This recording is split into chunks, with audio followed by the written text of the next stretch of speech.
नमस्कार दोस्तों,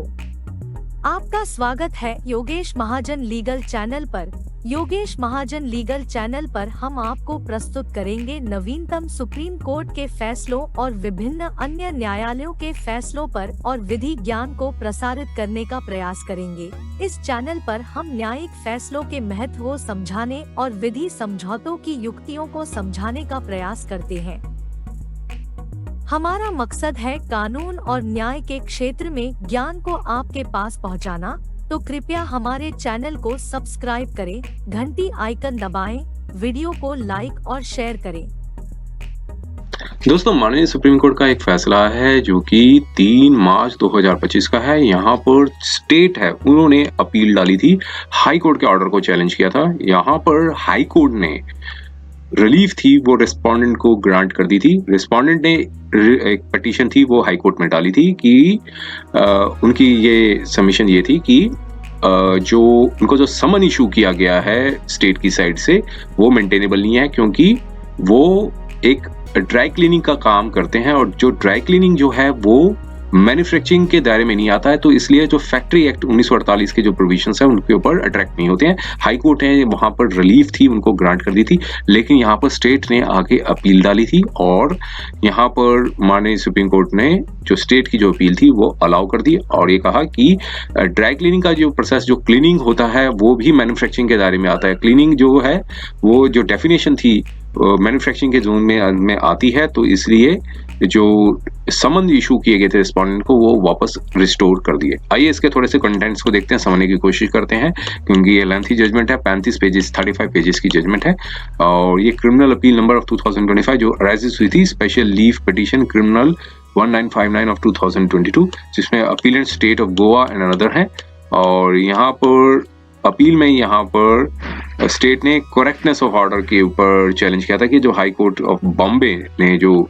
एक केस था जो फाइल किया था रिस्पोंडेंट ने, उसको अलाउ कर दी थी प्रेयर रिस्पोंडेंट की, और जो जुडिशियल मजिस्ट्रेट का जो ऑर्डर था जो पानाजी में जो पास किया गया था ऑर्डर समन्स था, उसको सेट असाइड कर दिया था और क्वैश कर दिया था उसको। तो यहाँ पर जो कंप्लेंट थी वो अपीलेंट्स ने फाइल की थी, जो उन्होंने कहा था कि जो फैक्ट्री एक्ट्स है 1948 का, उनका उल्लंघन हो रहा है और इसलिए जो ऑफेंसेस हैं सेक्शन 92 ऑफ फैक्ट्री एक्ट्स के वो अट्रैक्ट होते हैं, इसलिए इन पे समन्स थे वो इशू किए गए थे।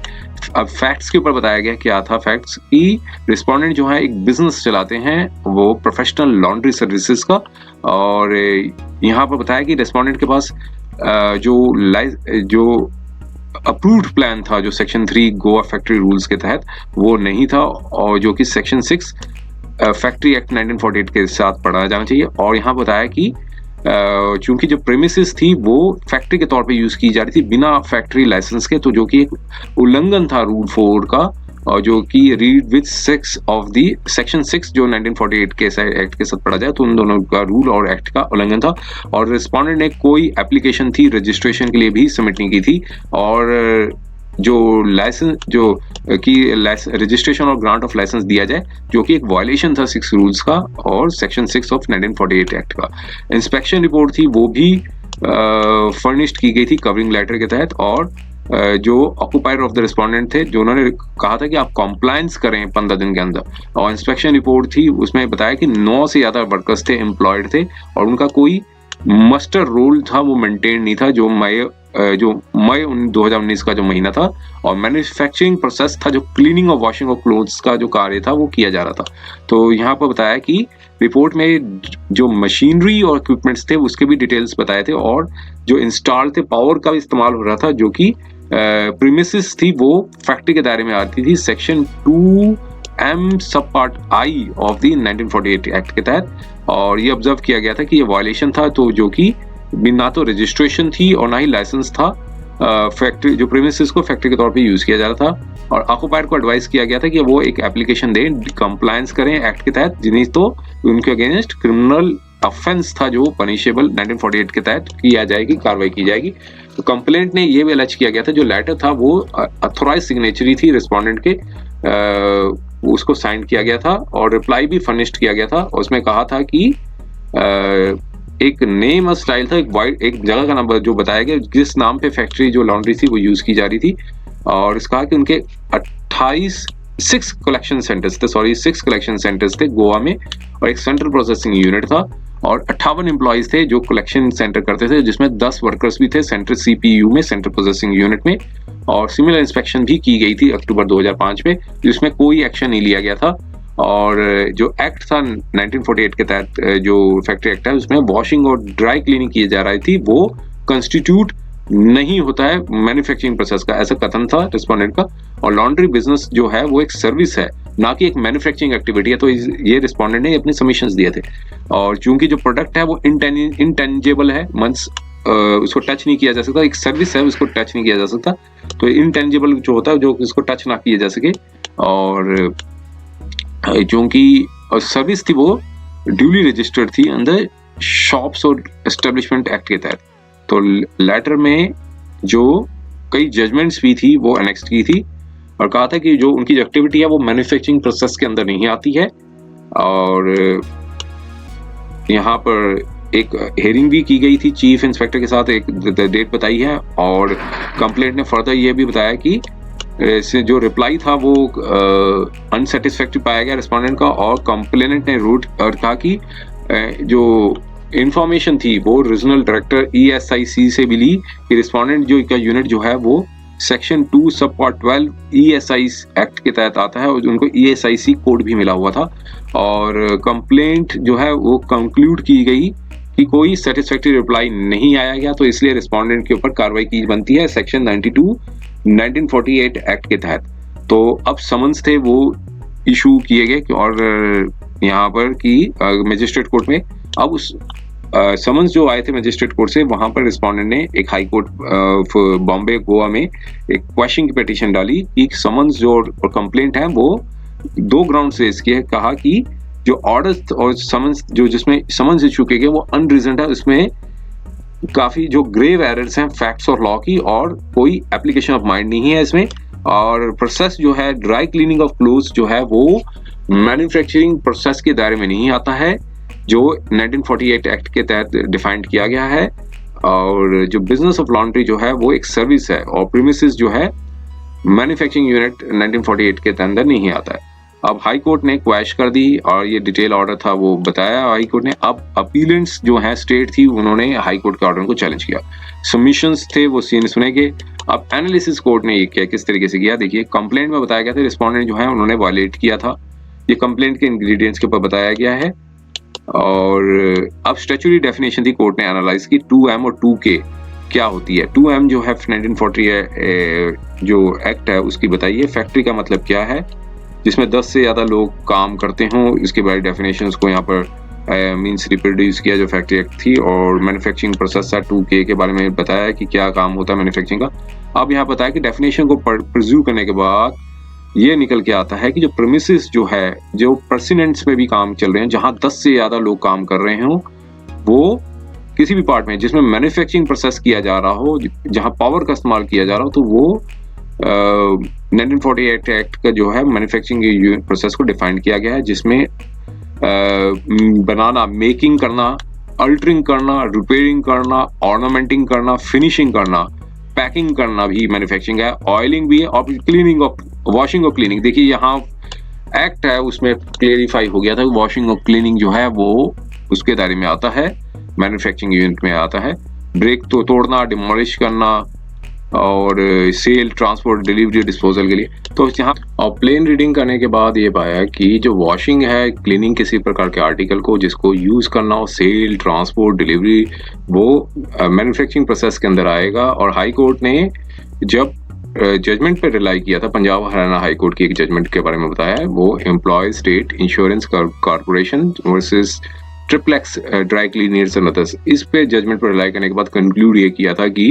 एक न्यू मार्केटेबल कॉमोडिटी जो है, जो बिगिन चालू होने वाली है और कमर्शियली फॉर बीइंग यूज की जा रही है सच एज फॉर सेलिंग, तो हाई कोर्ट के ये कहा था कि अगर इंग्रेडिएंट्स फुलफिल होते हैं तो वो डेफिनेशन मैन्युफैक्चरिंग प्रोसेस के अंदर अट्रैक्ट होती है। लेकिन हाई कोर्ट ने ये फर्दर भी हेल्ड किया था कि सिर्फ लेबर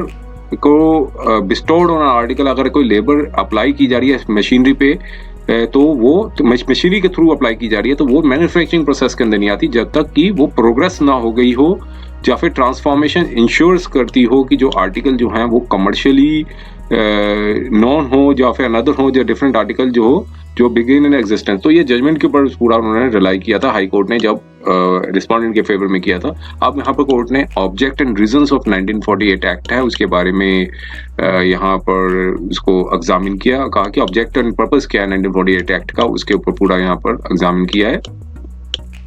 और कहा कि 1948 एक्ट से पहले 1934 का एक्ट था, उसमें डिफेक्ट्स थे, वो एक बिल के थ्रू लाया गया था जिसमें मिनिमम रिक्वायरमेंट्स थी, jैसे कोई हेल्थ है, क्लीनिनेस है, ventilation, temperature, dangers, dust, fumes, safety, जो वर्कर्स के फेवर के बनाया गया था 1948 एक्ट का। जो 1948 एक्ट जो है वो उसमें फॉर्मुलेट किए गए थे रूल्स जो स्टेट गवर्नमेंट ने इस इफेक्ट था कि ताकि हर फैक्ट्री जो है वो रजिस्टर्ड हो और लाइसेंस ले काम करने के लिए, ताकि और उसको रिन्यू किया जा सके पीरियडिक इंटरवल्स पे, और अप्रूव्ड प्लान्स और डिजाइन स्पेसिफिकेशंस जो प्रपोज्ड दिए गए थे जब भी फैक्ट्री को कंस्ट्रक्ट किया गया, कंस्ट्रक्शन की जाए फैक्ट्री की जाए, सो तो 48 को फर्दर अमेंड भी किया गया 1976 में, ताकि जो प्रोविजंस को और मजबूती दी जा सके और जो सेफ्टी मेजर्स थे ताकि जो प्रमोट किया जा सके हेल्थ एंड वेलफेयर जो वर्कर्स का है और जो एम्प्लॉयड है फैक्ट्रीज पे, और फर्दर अमेंडमेंट भी की गई 1987 में। तो स्टेटमेंट ऑफ ऑब्जेक्ट्स रीजंस क्या थे, statement of object and reasons of act 1948 के थे, वो यहाँ पर रिप्रोड्यूस किए कि जो प्रोविजंस जो थे वो सेफ्टी और हेल्थ ऑफ वर्कर्स के लिए थे, जो कि अगर इनएडिक्वेट थे और अनसेटिस्फैक्टरी थे, अगर प्रोटेक्शन दी जाए तो वो doesn't extend to the large mass of the workers employed in the factory not covered by, जो एक्ट के दायरे में नहीं आ रहे हों, तो ये उसका स्टेटमेंट जो भी एक्ट होता है उसका statement of AIIMS and objectives होते हैं। और प्रपोज्ड लेजिस्लेशन क्या था उसके बारे में बताया, और उस डेफिनेशन में जो फैक्ट्री थी 1934 में जो एक्ट था, जो पार्टीशन से पहले का जो एक्ट था, उसमें जो डेफिनेशन थी उसमें कई अंडरटेकिंग्स थी वो एक्सक्लूड कर दी गई थी उसमें। तो ये वो जो कि जरूरी था कि जब बेसिक प्रोविजंस हों, जैसे हेल्थ हैं, वर्किंग आवर्स हैं, हॉलीडेज हैं, लाइटनिंग और वेंटिलेशन है, उसको भी एक्सटेंड किया जा सके सारे वर्क प्लेस पे, ताकि अनसेटिस्फैक्टरी स्टेट ऑफ अफेयर्स जो है वो अनरेगुलेटेड फैक्ट्रीज में जो उस समय प्रिवेल कर रही थी, तो यह उसके बारे में बताया गया था स्टेटमेंट ऑफ ऑब्जेक्ट्स का। और ये सारे स्टेटमेंट ऑफ ऑब्जेक्ट्स को यहाँ पर कोर्ट ने यहाँ पर रिप्रोड्यूस किया, उसके एम्फेसिस यहाँ पर सप्लाइड किए। और 1948 एक्ट क्या कहता है उसके बारे में बताया कि जो स्टैच्यू बनाया गया था ताकि जो वर्कमैन की जो कंडीशंस है उसको एमिलियोरेट मींस इम्प्रूव किया जा सके। और इस कोर्ट ने एक लेजिस्लेटिव इंटेंट था 1948 का, उसको भी डील किया था। एक जजमेंट आई थी 2014 में, Balwant Rai Saluja and others versus Air India limited and others, उसके यहाँ पर कंटेंट्स ने यहाँ पर बताए हैं, रिप्रोड्यूस किए हैं। और उसमें बोल्ड लेटर्स में बताया कि जो 1948 एक्ट का था वो एक सोशल लेजिस्लेशन था ताकि प्रोवाइड किया जा सके health, safety, welfare, working hours, leave and other benefits जो फैक्ट्रीज में थे जो। तो ये सारे उसकी जो जजमेंट्स हैं उनको यहाँ पर एनालाइज किया, कई और जजमेंट्स को भी यहाँ पर डिस्कस किया है। और रेलिवेंट प्रोविजंस थे एक्ट के 1948 के, वो क्या कहते हैं वो सारे यहाँ पर समराइज किया है। सेक्शन 7 जो है वो बताता है prescription of general duties of occupied, section 7A है general duties of the manufacturers were provided under section 7B, और सेक्शन 8 क्या कहता है, सेक्शन 9 क्या कहता है, सारे बताया। फैक्ट्री प्रीमिसेस को क्लीन कर रखना चाहिए, सेक्शन 11 कहता है। जो वेस्ट एंड डिस्पोजल और एफ्लुएंट्स को सेक्शन 12 कहता है। वेंटिलेशन और टेम्परेचर सेक्शन 13 के दायरे में आता है। और डस्ट और फ्यूम्स को रेगुलेट करने के लिए सेक्शन 14 आता है। और आर्टिफिशियल ह्यूमिडिएशन सेक्शन 15। तो सारे सेक्शंस के प्रोविजंस हैं वो यहाँ पर बताए हुए हैं। और चैप्टर के सारे सेक्शन जो चैप्टर्स के अंदर लिखे गए हुए हैं एक्ट के अंदर। और बताया कि जो चैप्टर 10 है वो डील करता है पेनल्टीज एंड प्रोसीजर्स। जो सेक्शन 92 क्या कहता है वो बताया यहाँ पर। फैक्ट्री एक्ट का जो सेक्शन 92 है वो बताता है जनरल पेनल्टी फॉर ऑफेंसेस, तो उस पेनल्टी के बारे में बताया गया। 93 जो है वो डील करता है ऑनर, जो उसकी जिम्मेदारी बनती है ऑनर ऑफ प्रीमिसेस की इन सर्टेन सर्कमस्टांसेस जो बताए गए हों। और सेक्शन 105 जो है वो कॉजनेंस ऑफ ऑफेंसेस है, कि कहा है कि कोई भी कोर्ट कॉजनेंस नहीं ले सकती है एक्सेप्ट जब कोई कंप्लेंट की जाए जो फिर उसे प्रीवियसली सैंक्शन किया जाए इंस्पेक्टर द्वारा। और सेक्शन 105(2) है कि कोई भी कोर्ट जो है वो प्रेसिडेंसी मजिस्ट्रेट से नीचे ना हो, या फिर मजिस्ट्रेट जो फर्स्ट क्लास हैं वही ऑफेंस को ट्राई कर सकते हैं जो पनिशेबल अंडर दिस एक्ट के अंदर है। तो ये लीगल प्रोविजंस को देखने के बाद जो डिस्कस किया था 1948 का, वो कहा ये एक वेलफेयर स्टैच्यू है और ये बेनिफिशियल लेजिस्लेशन है ताकि जो वर्कर्स को प्रोटेक्ट किया जा सके, ताकि ऑक्यूपेशनल हजार्ड्स हैं, ताकि और एक लायबिलिटी ऑनर्स के ऊपर देने के लिए बताया गया था, और ऑक्यूपाइड्स की सर्टेन ऑब्लिगेशंस हैं वो प्रोटेक्ट करें वर्कर्स को। और ये आप बताएं कि इसके जो रूल्स हैं और इंटरप्रिटेशन के जो रूल, इसका इंटरप्रिटेशन करके बाद एक एप्लीकेबल रूल्स बनाए गए हैं, और बताया कि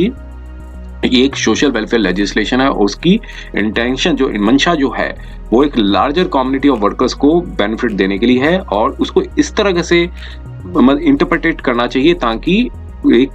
लेजिस्लेटिव इंटेंट की जो एफिशिएंसी है वो निकली जा सके। तो मींस अगर कोई पार्लियामेंट कोई कानून बनाता है उसकी इंटेंशन क्या, मंशा क्या, और उसको इंटरप्रिटेशन इस तरह से किया जाना चाहिए कि उसकी जो लेजिस्लेचर ने जो सोचा हुआ था उस कानून के बारे में, तो उसका निकाला जा सके, वो अप्लाई किया जा सके। तो ये इसके जजमेंट्स थी, उसके ऊपर यहाँ पर रिलाई किया है कोर्ट ने, उसको यहाँ पर डिस्कस किया है जजमेंट्स के ऊपर।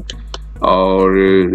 ये सारे आप बताया कि अब एक रूल आता है प्लेन मीनिंग, मींस अगर कोई भी एक्ट को पढ़ते हैं उसका एक प्लेन मीनिंग होता है, उसके बारे में बताया कि जो प्लेन रीडिंग अगर सेक्शन 2K को पढ़ें 1948 को, वो बताया गया वॉशिंग और क्लीनिंग। कहा कि किसी प्रकार का आर्टिकल हो या सब्सटेंस हो जिसकी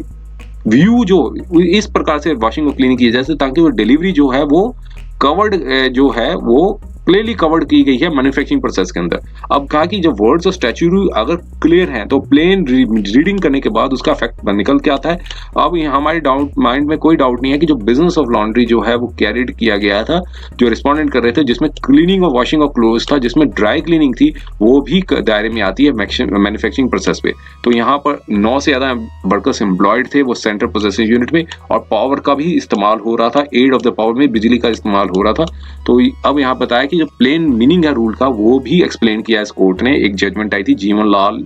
limited and others versus appellate authority and the payment of gratuity act 1994 का। तो उस जजमेंट के कंटेंट्स यहाँ पर रेज किया। उन्होंने कहा कि अगर कोई भी सोशल वेलफेयर लेजिस्लेशन का इंटरप्रिटेशन निकालते हैं तो कोर्ट जो है वो उसका बेनिफिशियल रूल जो है इंटरप्रिटेशन का वो तभी उसको अडॉप्ट करेगी। अगर उसके 2 मीनिंग निकल के आते हैं तो इंटरप्रिटेशन इस तरीके से हो कि जो पॉलिसी को फुलफिल कर दे एक्ट की, और ज्यादा से ज्यादा बेनिफिशियल हो पर्सन्स को जो कानून में इसका इंटरेस्ट है वो पास किया गया है। और यह बताया कि अगर लैंग्वेज अगर प्लेन और अनएम्बिगुअस है, मींस एकदम साफ है लैंग्वेज, तो कोर्ट को वो जो अफेक्ट है उस लैंग्वेज का, चाहे कुछ भी कॉन्सिक्वेंस हो, वो वर्ड्स जो स्टैच्यू के हैं वो इस प्रकार के होने चाहिए जो मंशा क्या थी लेजिस्लेचर की वो बता सके। तो यहाँ पर अगर लैंग्वेज एक्सप्लिट है और कॉन्सिक्वेंसेस इस तरह के थे कि लेजिस्लेचर को ही बताना है, इसमें कोर्ट को कंसीडर करने की आवश्यकता नहीं है। कोई भी कानून पास होता है वो लेजिस्लेचर ही पास करती है, कोर्ट जो है सिर्फ इंटरप्रिटेशन निकालती है। तो यहाँ पर उसकी क्या भी कॉन्सिक्वेंसेज है, कोर्ट ने कहा कि हमें कंसिडर करने की जरूरत नहीं है, क्योंकि आर्ग्यूमेंट जो है इनकन्वीनियंस और हार्डशिप जो है वो डेंजरस वन है। और इसके आगे कोई पूरे प्रोविजंस थे उसके ऊपर डिस्कस किया, उसके एम्फेसिस थे वो बताए। आप बताए मिस्चीफ रूल जो है वो बताया कि जो डेफिनेशन थी मैन्युफैक्चरिंग प्रोसेस की वो डिफाइंड थी फैक्ट्री एक्ट 1934 के तहत। 2G का मतलब जो है वो मैन्युफैक्चरिंग प्रोसेस के बारे में बताया कि किसी भी प्रकार का प्रोसेस हो वो किस प्रकार का हो। जो पार्ट 3 डिवाइड किए गए, जो मेकिंग करना, अल्टरिंग करना, रिपेयरिंग, ऑर्नामेंटिंग, फिनिशिंग और treating any other article with the view to use, sale, transport, delivery article, और जो पंपिंग ऑयल, वाटर और सीवेज, और जनरेटिंग, ट्रांसफॉर्मिंग और ट्रांसमिटिंग पावर। तो यहाँ से कहा कि ये साफ क्लियर हो जाता है 2G 1934 एक्ट जो है वो वॉशिंग और क्लीनिंग उसके दायरे में नहीं आता था, और 1948 में उसको उस दायरे में लाया गया है। और सारी कई जजमेंट्स थी यहाँ पर डिस्कस किया। आप यहाँ पर कहा कि कोर्ट ने जो मीनिंग था वो सेंट्रल एक्साइज एक्ट से निकाला था, वो एक्सट्रापोलेट किया था, उसमें एरर थी। तो उसके बारे में बताया कि सेंट्रल एक्साइज के एक्ट के बारे में बताया। अब हम इसके फाइनल व्यू पे आते हैं, काफी डिटेल डिस्कशंस की गई हैं इसमें। और अब यहाँ बताया कि जो एडिशनल जो फैक्टर था वो नोट किया गया था कि रिस्पोंडेंट जो है वो एक फैक्ट्री है, रजिस्टर्ड है ESI एक्ट के अंदर। और हम कहा कि हम इसमें डिटेल में नहीं जा रहे कि जो फैक्ट ऑफ रजिस्ट्रेशन क्या थी, लेकिन हम इंडिपेंडेंटली अराइव करते हैं इस कंक्लूजन पे जो इंटरप्रिटेशन की गई है, जो प्रोविजंस थे 1948 एक्ट के। सिर्फ ये कि आर्गुमेंट हमारे सामने एडवांस किया गया है कि जो ऑर्डर जो इशू किया गया था वो क्रिप्टिक ऑर्डर था, मींस सेशन जो मजिस्ट्रेट कोर्ट का जो ऑर्डर था वो क्रिप्टिक था, उसमें कोई एप्लीकेशन ऑफ माइंड नहीं थी। अब यहाँ पर कोर्ट ने कहा हमने इसे कंसिडर किया है सबमिशन को, और जो कैटेगरी की फाइंडिंग्स थी वो जो डिस्कस की गई थी, और जो कंप्लेंट को मींस अब इसे रिमिट करते हैं कंप्लेंट को, और मजिस्ट्रेट को करें कि अपनी जो पावर को एक्सरसाइज दोबारा से करें तो ये फ्यूटाइल होगा, तो हम जो कोर्स ऑफ एक्शन को हम अडॉप्ट नहीं करते हैं। और जो रीजंस थे जो ऊपर डिस्कस किए, तो यहाँ पे कोर्ट ने कहा हम उस अपील को अलाउ करते हैं, मींस स्टेट गवर्नमेंट की अपील को अलाउ करते हैं, और हाई कोर्ट का जो ऑर्डर था उसको सेटिसाइड करते हैं, और कहा कि जो कॉन्सिक्वेंसेस जो थे कंप्लेंट जो फाइल की थी अपीलेंट्स ने और जिसमें ऑर्डर इशू हुए थे प्रोसेस को, वो वापस रिस्टोर्ड होते हैं लर्नर जेएमएफसी पानाजी की कोर्ट में, और जो प्रोसीड करेंगे in accordance with the law. तो ये जजमेंट आई थी जो कि 3 मार्च 2025 की थी। उम्मीद है कि यह वीडियो आपको पसंद आया होगा। अगर आपने अभी तक हमारे चैनल को सब्सक्राइब नहीं किया है तो कृपया इसे सब्सक्राइब कर ले और बेल आइकन दबाकर नोटिफिकेशन प्राप्त करें, ताकि आप हमारे नए वीडियो से अपडेट रह सकें। अगर आपको यह वीडियो पसंद आया हो तो कृपया लाइक करें और अपने दोस्तों के साथ शेयर करें। हमारे चैनल पर आपको न्यायिक मुद्दों, कानूनी सलाह और कानूनी अपडेट्स के बारे में नवाचारिक और महत्वपूर्ण जानकारी मिलेगी। हमारे साथ बने रहें, क्योंकि योगेश महाजन लीगल आपके कानूनी सवालों का सहायक है।